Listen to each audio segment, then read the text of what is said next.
To talk a little bit more about this, we're joined by Charlie Robertson. He is Renaissance Capital Chief Economist. He joins us via Zoom in London. A very good evening to you, Mr. Robertson. Thank you so much for taking the time to speak to us. So let's just first start with the feasibility, and I don't know if desirability would be the right word, but of the US going ahead with this. Would it be able to do that, go it alone without European allies?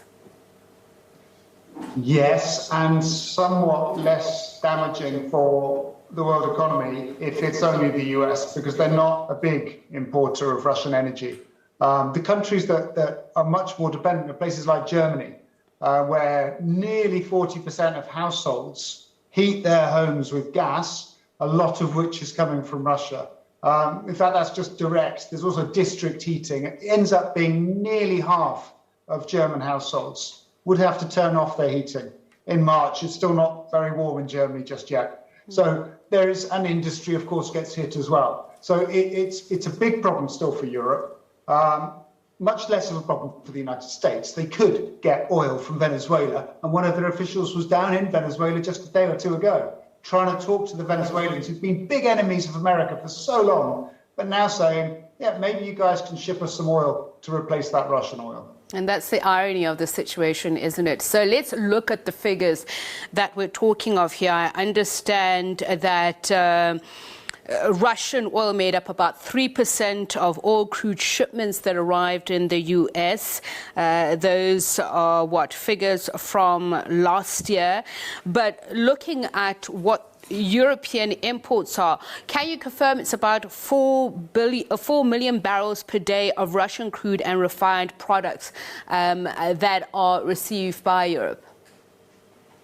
That does sound about right. I'd have to have my energy analyst on to give me all of those figures. But some of the irony about this, oddities about this situation is right now, the Russians are paying Ukraine $1 billion a year to transit gas across Ukraine to Germany.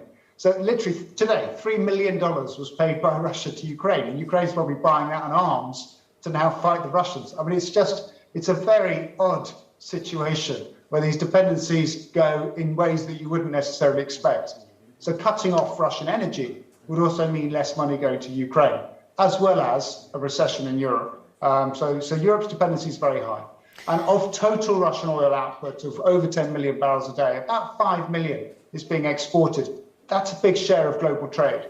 So if all of that got cut off, not just what America's buying, but all of that 5 million of exports, well, then it's anybody's guess where the oil price goes. What would influence the US's decision in terms of timing and maximum impact of punitive measures against Russia? If it does decide to go it alone, as you mentioned, there is some reluctance because obviously the impact would be far greater on a lot of European countries. Canada already went it alone, I think 2 or 3 days ago. They're a tiny player in this, and they wouldn't buy, I'm not sure, any Russian oil, so they've already gone alone. And I think the US is just trying to do what it can. What the difficulty is that, as with so much, there's quite a lot of guesswork. Okay, there's a lot of guesswork going on about what happens to Russia's economy right now. But what we were saying a week ago was that Russia's economy might only shrink 4%. Despite these huge sanctions on Russia, it might only shrink 4% in 2022. 12% if there was full kind of energy sanctions imposed on the country. So whether it's much less than the COVID hit to develop markets in 2020 or much more than the COVID hit depends on what's done with energy. And I think America's trying to ratchet that 4% hit to GDP that we think is going to happen and push it just that little bit bigger to make the pain a little bit harder for the Russians, to make the ruble a little bit weaker than it already is. It's lost half its value in 3 months. So it's to try and ratchet up the pain, to try and deter Putin from his objectives. I guess my point is it can't be the issue of more shelling that is at hand in terms of pushing the decision or the body count, because at whatever number, that's deplorable as it is. So what would would it be the resilience of the Russian economy that would make it do that?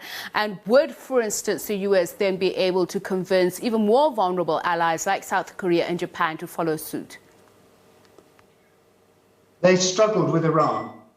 So when they sanctioned Iran at the end of 2011, the central bank and then banks and then oil shipping companies, Japan continued to buy some Iranian oil. And so did China, so did Korea, so did India, less than they had, but total Iranian exports only fell about 20% in 2012. And that was enough to push that economy down -6%. It will be a struggle. But by using potentially secondary sanctions, you sanction people if they buy that oil that you've sanctioned, then that might help achieve, at least have the sanctions have the effect on oil exports that the Americans are looking for. In terms of why they're doing it, I do think it's related to the scale of the campaign that Russia's enacting, and it's looking like it could be much more lethal and more destructive than a week ago when you saw Russian kind of armed police units going into Ukraine. Because it would appear Putin thought this was going to be a police operation to remove an illegitimate government. Turns out it's not very illegitimate, according to the Ukrainian points of view, and they're fighting very hard. And there's the risk then that Russia does ramp up the violence, the shelling, the bombardment of civilian areas. And the US is very keen to see all of it stop. So, as you mentioned, the pain felt by the Russian economy in terms of the sanctions hasn't been that great. People are saying China could be that lifeline. You heard from my colleague Patrick Fok that China being successful in that trapeze act at the moment, saying diplomacy should be at the forefront of resolving the situation. But China and Russia did sign some energy deals recently. It's been said that Gazprom took a new step toward potentially earning its biggest ever natural gas deal with China. That's the Soyuz footstop. Tell us a little bit more about that. Well, the long term, so what they did about 10 years ago was build a huge pipeline out to China to be able to supply it to the gas to China. That wasn't there before. It took a very long time to build. It's now built. But and I think this is the road we're going down, if Europe's going to say we're going to renewable energy much quicker, we're going to cut our dependency on Russia much quicker, then at the moment there isn't enough spare capacity on pipelines to China to compensate for that. So it becomes another hit to the Russian economy. So what they're talking about is building 2 new pipelines, which by 2030 could replace a lot of what's going to Western Europe. So then Russia does become the raw materials supplier to China, and it then buys all of the value-added Chinese products that get sold back to the Russians. I would argue China does rather well out of that story. But short term, we've got uncertainty about these extraterritorial sanctions, and we've got Chinese banks saying they are very nervous about doing any commodity trade finance with Russia right now, because actually China exports 25 times more to the West than it does to Russia. So if you're going to, annoy, as the polite way of putting it, one partner, at the end of the day, China is more likely to favor the West than Russia. So just talk to us about that. When obviously you want to make new friends, you want to make more money through new partnerships. So the strategic importance of the eastbound, westbound pipeline systems, if we look at this Gazprom and Soyuz Vostok deal. Yeah, and the thing is, it takes time. So it takes 5-6 years to get those 2 pipelines up. So that's a 2030 story. It doesn't really help Russia out in the next 2 to 3 years. But we had Pakistan's Prime Minister in Moscow last week signing a deal for Russian grain and Russian gas. Putin has been trying very hard since 2014 to say, we don't want sanctions and we want to trade with anybody and everybody. And he's always had a lot of world leaders coming to his St. Petersburg summit every May or June to try and broaden their their exposure. And Africa's played a role too. Russian exports to Africa have soared in the last few years. So the Russians have been very keen to try and diversify their exports so that they're less sensitive to exactly the sort of problem that we're seeing right now for them. I guess that's what I was asking about, explaining that deal. I know it's a 2014 deal, but what the planning is. Russia has been saying that it has for a while now been trying to insulate itself against any more Western sanctions, saying that it feels it has enough in foreign exchange reserves to weather some of the storm. But I want to look at now the price of Brent crude oil. I believe we have spoken about oil imports being at its highest level since 2008. Just how bad does it get for particularly us in Africa?